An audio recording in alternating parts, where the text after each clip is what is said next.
You're watching Inside Durango News with Ashley Dixon, bringing you local programming that matters.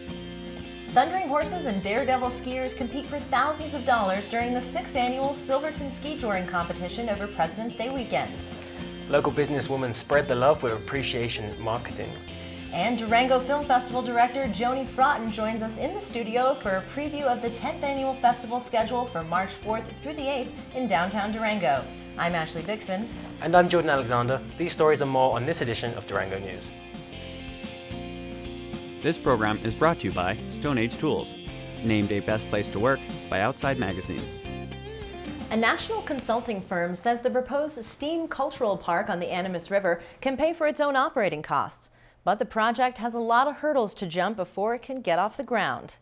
That was the bottom line conclusion from design experts with BNIM, a national urban design and consulting firm that was hired to provide a third-party analysis of the science, theater, education, arts, and music cultural center proposed for the area adjacent to the Powerhouse Science Center along the Animas River. BNIM presented the findings of its analysis to the Durango City Council and at a series of public meetings earlier this month. The $150,000 study was funded by a grant from the Colorado Department of Local Affairs and the City of Durango and private donations from members of the STEAM Park Organizational Committee and other supporters. BNIM took a look at whether the region could support a new cultural arts center and how the facility would be funded. In a public presentation at the Recreation Center, BNIM Planning Director Vincent Gauthier said the park has the capacity to pay for its own operating costs. However, the challenge will be to find the money to pay for construction and to incorporate the center into long-range plans for downtown Durango's future. Gauthier said that the private donations most likely will have to cover 80% of the project's $33 million in construction costs. The project doesn't qualify for state funding through the Regional Tourism Act. And the biggest thing, as much as anything, is this particular type of project would not likely bring a lot of out-of-state money to Durango.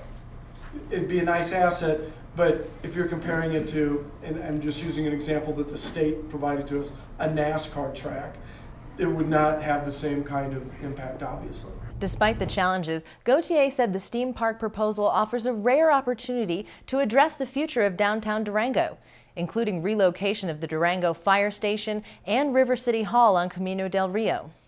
Providing safe access across Camino del Rio from downtown Durango to the STEAM Park, and creating a safer and more attractive entrance to North Downtown Durango at the intersection of Camino del Rio and Main Avenue. I'll tell you what, this area here, spectacular. You guys have one of the most amazing bad intersections I've ever been